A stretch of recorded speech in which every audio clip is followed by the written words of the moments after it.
Hello,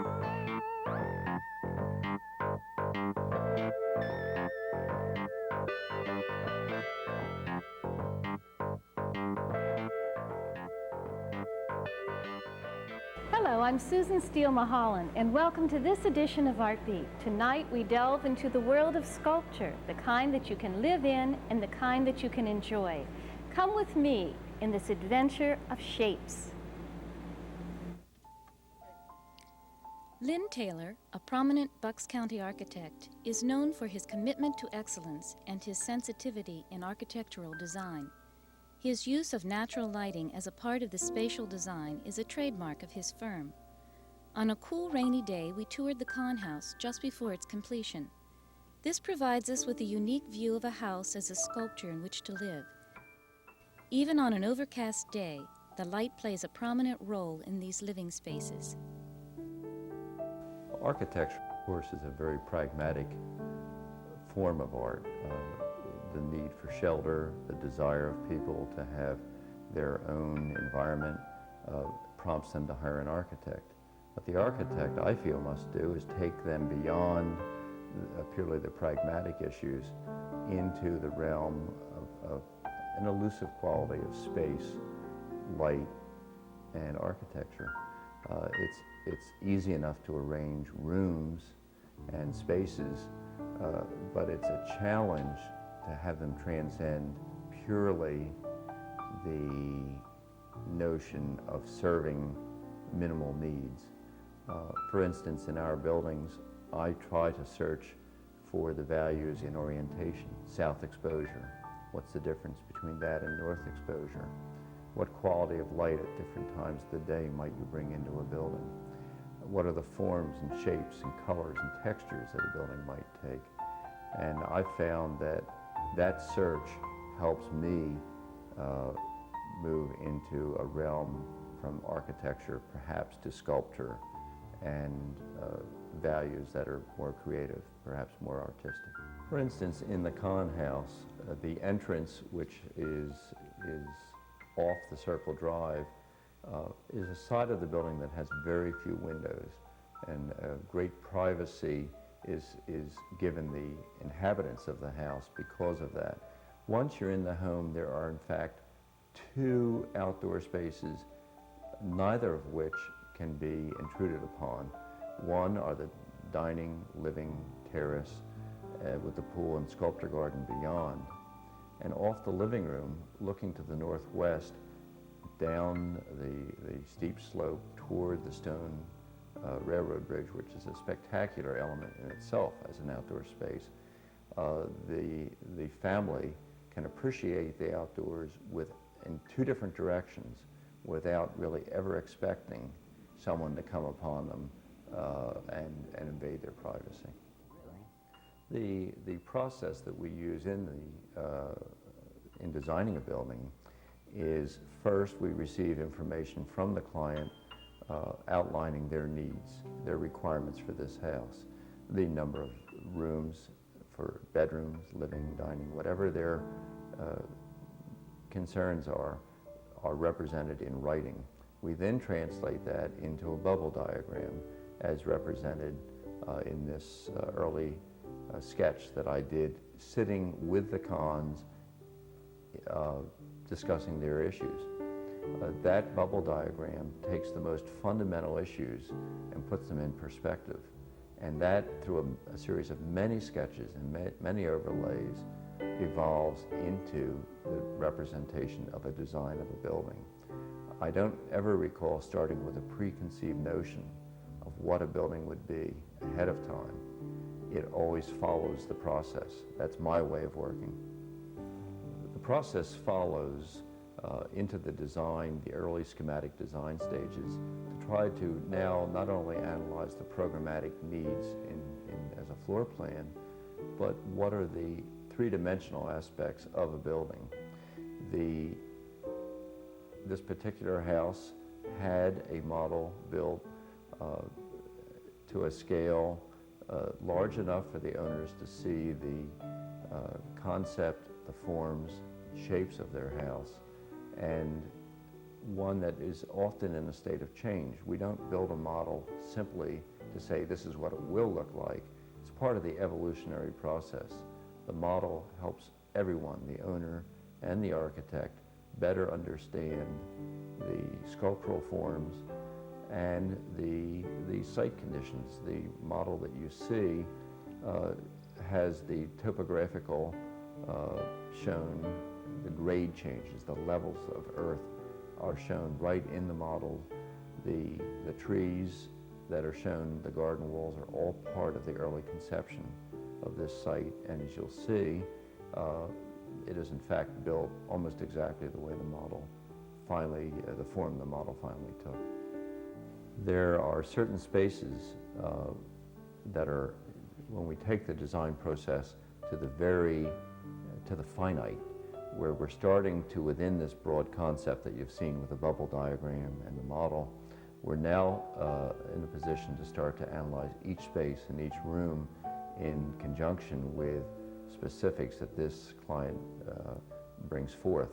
And in this case, we have some marvelous artifacts that are large in scale, some smaller, and we have created niches where we can display these, and the lighting is considered for the greatest dramatic effect. You'll see one or two in the photographs that we've taken today. I believe one is a pre-Columbian piece, and the one, in fact, to my left will be located in the breakfast room once the owners have moved in, which will be in another week or so. One of the spaces that we've created is, in fact, an intimate family living area. When I say living, it includes the kitchen, the breakfast room, and the family room. This area is one where anyone located in any of the three spaces can partake of conversation or entertainment, one to the other. The focal point of this is, in fact, a fireplace open to both the breakfast room and the family room. And in a way, this is a mini house within the house.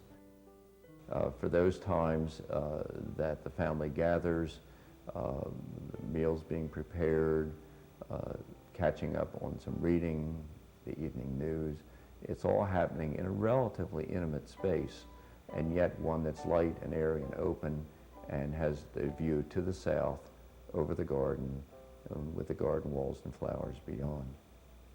You will notice in the kitchen, as well as many other parts of the house, how important light is to me. I've found that, for me, the creative aspect of architecture has to do with change and the dynamics of change. And the one way that I'm able to obtain that is through nature. We're visiting this house on an overcast day. It's raining. It's really a delightful day. And yet every room is, I think, comfortable with the amount of light that it has coming into it. You'll notice over the kitchen, the primary work area, there is a recess which includes skylights. So throughout the day, natural light is coming in. Throughout the evening, there is built-in lighting. Many other rooms, as you'll see, have some of the same attributes. The fact that the house has primarily white walls, the beauty of this is with the changing light, with the different orientation, north, south, east, and west, and the different seasons, changes the colors of these rooms remarkably. In the fall, most of the rooms will have a yellow or a pink cast because of our fall foliage in this area. Through the summer months, there's a much cooler look with the reflection of the greens from the outside. And of course, in the winter months, yet again, another color. For me, I derive a profound sense of accomplishment because that change is taking place without someone repainting or redecorating on a full-time basis. The pool is in close proximity to the house. The owners entertain a great deal, love to dine on the terrace, live on the terrace, and use the pool. At the same time, the challenge is there to deal with the pool for the 6 months of the year where it's covered. And when the pool is covered, it's certainly less attractive, although over the years there's been a great improvement in that area. So what we've done is we've put garden walls, which are sitting walls, between the dining room and the pool itself, not blocking the total vision of the pool, but in some way creating a distraction. So through the winter months, the pool is not the only object and the only focus of the rooms of the house. One of the challenges we had on this site was that the access to the site was from the south. Using the principle that I mentioned earlier of how important south exposure is and the privacy on that side of the house, we accepted the challenge in bringing the driveway past the garden, but the garden is walled in and not visible from the driveway, and around to the front entrance, which is on the north side of the house. In doing so, there was a natural reason to develop curved walls at the entrance because of the sweep of the driveway. These worked, I felt, well in conjunction with the garden walls, embracing either the notion of entering the house or the notion of having a private garden. And this form has enhanced the view from each of the rooms. The family room, breakfast room, dining room, and master bedroom and living room all view the garden and the terrace in one way or another. Well, we wouldn't be talking about a house at the end of the 20th century without talking about the bathroom. The bathroom, once it came indoors, the early part of this century, has evolved into one of the places to be in a building. This bathroom is rather special in that the tub, which is the focus of the bathroom, once again looks over the garden. And it's located in such a position that it does maintain privacy from beyond the site in any direction, and yet you're able to use the tub. I'm going to use the term as a winter swimming pool, looking out across the garden with the garden walls and the landscaping beyond. I think is a very attractive feature of this house. In addition to that, of course, the bathroom has all the necessities that we expect in a bathroom, but as you can see from some of the photographs, they've been carefully detailed and are every aspect of it is considered, from the lighting to the hardware, the plumbing fittings, the materials, and of course you'll notice I can't help myself. There's a skylight which is bringing light into the center of the space, which is divided into two areas, the dressing room and the bathroom side. The living room is perhaps the most significant space within the house. It's approximately 20 feet high. It has a large, almost floor-to-ceiling corner window looking to the northwest into the forest beyond, and in the winter months, the stone bridge beyond, which I've spoken about. And this room will be the gathering spot for friends and relatives when visiting. It'll be a wonderful room to observe the paintings and sculpture that the family enjoys so much. And for me, it has many dimensions because of the fact that windows are essentially on every side but not on every wall. We had to provide large surface areas to display whatever paintings and prints might be considered. At the same time, the site is so glorious that we didn't want to lose the opportunity for the vistas as well as the light that comes in. So I think this room will clearly be the focus of everyone visiting this house. The question about the house that was recently recognized by the Bucks County chapter of the American Institute of Architects is located in Bucks County, and it is a house that is quite different in character than the house we're visiting today. At the same time, I feel there are a lot of similarities. There happens to be the strong public-private space. You can see by the exterior photo that there really aren't a great deal windows opening out to the side that the public might be visiting.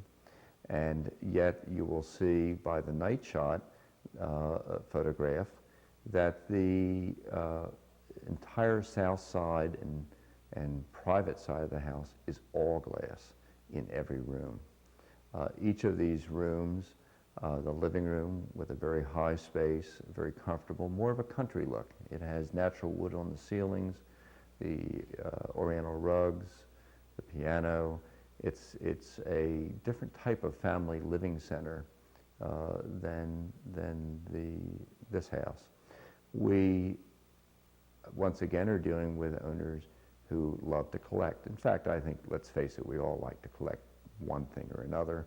And the family in Bucks County happens to enjoy early American collectibles, such as the stoneware, pottery, and I think that's primarily their focus. They have some wonderful quilts and a weather vane that is very exciting. It's probably 4 feet high. And once again, the house was designed for these people in this situation, and the character has changed, but the principles remain the same. One of the issues that we've been asked to focus on, and is certainly relevant anytime, is the energy efficient house. Our work is represented, we believe, in the application of creativity to pragmatic problems. The house that we're showing you now, we designed about 15 years ago during the last energy crisis, and that house is a passive solar, earth-sheltered house.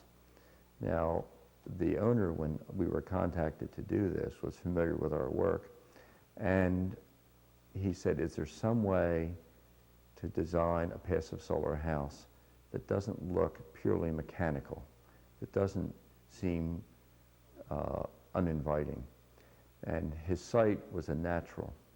There was he bought a portion of an old estate that had the cold frame gardens, which were on a south-facing slope.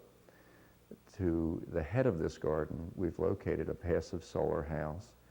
Passive solar for us means that we have overhangs to keep the summer sun out, but at the right height and width to permit all the winter sun in. It has tile floors to act as a heat sink within the house. So in the winter months, when the sun does come in, heat is collected through the day, and the paneled shutters on the windows are closed at night, and they enable the owner to keep as much heat as possible through the evening. About 30% of this house is in fact under 2 to 3 feet of earth with landscaping over it. The reasoning process behind this is there is virtually no heat loss or heat gain through the earth. In fact, beneath the building, the earth's temperature is maintained roughly at 50 to 55 degrees. And this house requires almost no energy. They've lived in it for 15 years, and even recently, the owner told me how amazed he was at how little cost there was to live in this building.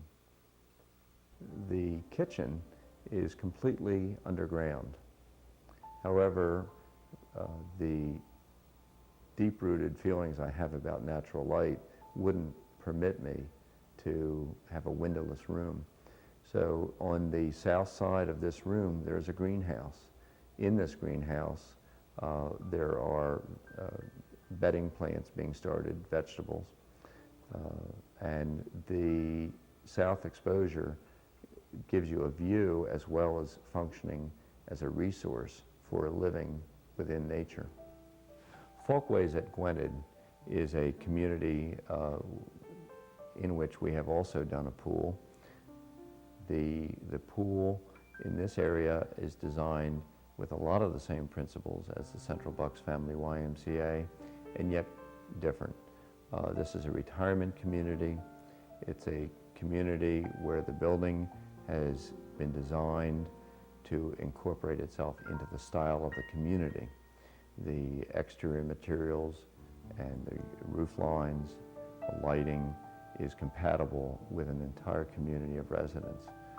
This building would be one that I think is worthy to note that they also were concerned about windows, but from a different point of view. The windows they were concerned about would be neighboring families and children coming and peering in the windows for fear they would lose privacy when they're swimming. And the pool is also used for therapeutic reasons. And once the windows were in there, we continue to get comments at how grateful they are that they have them. So I bring that up only to point out the importance in our practice for natural light and for dimensions beyond the rooms that we create. I would be, I think, greatly lacking if I weren't able to have the participation of nature and the elements outside to contribute to the varying seasons and changes within our buildings. Remo Saracini is an inventor, a designer, an environmentalist, a humanist, and a sculptor. He received national prominence with his design of the piano Tom Hanks played in the movie Big. But it should not be forgotten that he has added beauty, comfort, and humor to our lives through as many other designs. It's his goal to make technology more responsive to the environment and to humans.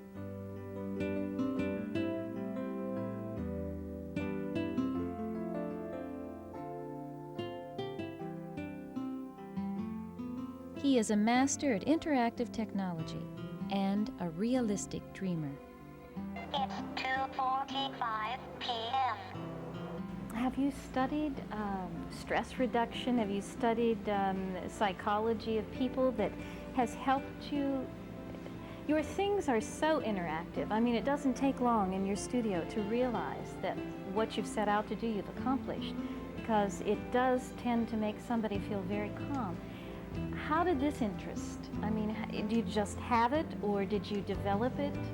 The interest came because, I love beauty, and beauty, what really is the harmony of things, everything. Go from the cosmos, from the farthest galaxies to the smallest microscopic object, and also go inside yourself. You're right, I think everything reduces stress, and stress is generated by too much activity of modern life, not to be in touch with oneself and also with other things. I did a project that made music with trees, for instance. And you see the lights, when you walk in the room, the lights come on, and when you leave, it go off. It's my invention. I did about 20 years ago. Again, was using technology to respect the environment, to save the energy for the future generation. I am a sort of futurist, but with very much yesterday background. I remember the evolution of the radio when the tubes were very big, like a Coca-Cola bottles. And then I remember when I saw the first transistor, I was about 16, 17 years old. So I have a very good knowledge of the evolutionary process of technology. Well, this new hologon, is that the hologon sculpture at the Franklin Institute? Yes, at the Future Center, yeah. It's activated with the sun. As you see, all the reflection of the lights come from the spectrum. Light is energy. Light is electromagnetic energy, in fact. Light is electromagnetic energy that we're able to see because of light. And because the light shakes the molecule inside our eye and send information to the brain. And if you think, the light comes from a star, the star that we call the sun. We should not neglect, the sun is a star. Also is life expectancies. All these things really made aware of the cosmic relationship that we have. And then you don't feel anymore alone, lonely, by yourself. You don't feel anymore life has not much meaning. It's grander scale meaning. And all interconnected, as you Yes, said. connected to everything and everybody. Well, have you gone to the Franklin Institute just to sit quietly and observe people's reaction to your sculpture? Yeah, the people the children love it, and they try to catch the rainbows. You've also done something that fascinates me, and that's what you call the biodiscs. Yes. And we're seeing this now. Do you want to tell us a bit about how this works? Well, the biodisc is, I got the patent, a worldwide patent, and in fact it's a very successful item. And I have, was in my mind for 6-7 years to make the right package. It was not easy. When you made it, and then the package become look like simple. Yes. But it was long research, and it's mainly like you look, this thing can look like you are in the sunset or the sunrise. Again, it's like stimulate you to don't be without a touch with nature. You know, remind you of the cosmic connection that we have. Just think we are a star stuff. I mean, between us and the star is some relationship of the kind of matter we have inside ourselves. So you really have been concerned about the environment long before you are a futurist in that way. You were a little bit ahead of your times, and still are. When I was doing research on air pollution, I was interested in 1958, when it was not fashionable or we think was not necessary. It was necessary then. We are paying now like hundreds of years of industrial revolution, and now we are paying all now. So we have to do something quickly. Your things bring out the child in us, I think. And we lost some of that before. Yeah, we lost because I think we are not much in touch with nature any longer. We are in touch too much with objects around us. It's everything has become much more materialistically stressed. That we're losing the ideals of be idealistics, and to believe in dreams, and then the dreams become hopes, and the hopes become reality. So all my things are sort of like, I would like to, I'm making stages for setting a sort of a fairy tale frames. And you walk inside to this frame and you become part of the play. Because life without the play is not life at all. I'm designing some furniture of the future that when you lie down, the furniture immediately find out what is wrong with you or what is good with you. It's not only always negative. So one is put the heartbeat, you hear your heartbeat are going on, and then, if you're too tense, this has a tendency to slow you down. Kind of a return to the womb in a way? Yes, maybe yes, I think so. Remo has proposed an interactive sound and light walkway for the Philadelphia International Airport and a voice-activated sound and light tower for Camden called the Columbus Tower. His patent was used in the design of the lights on the Benjamin Franklin Bridge. But remember, when you're a pioneer all the time, and I think you should be very flattered and not bitter at all when people try to copy you. It's very important to record what you do, so it's always your ideas. I think the hologon, the mobile I did for the Future Center, the Franklin Institute, is one of my preferred designs now, because it really celebrate light. It's, celebrate light, and electromagnetic energy is there, and it's very well flow so beautifully, and it create rainbows in day and night time. It's wonderful.